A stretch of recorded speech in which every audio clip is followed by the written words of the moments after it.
Welcome to Monday Movie number 56.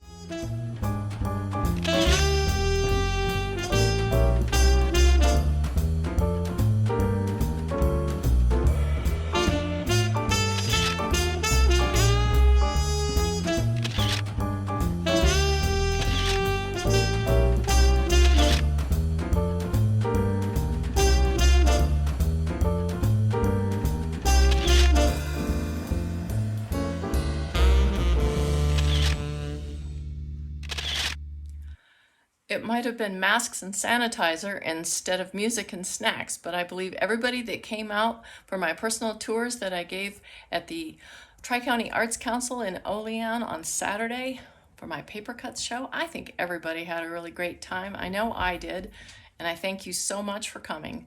For those of you that aren't able to come to the show, which is going to be in the gallery up through September 18th, you are welcome to take a look at my work online. I've got some Monday movies coming up that are going to be virtual tours of the show. I've broken it down into pieces, and you're going to get to see a little trailer, a little preview of what's coming up in the next few Monday movies right now.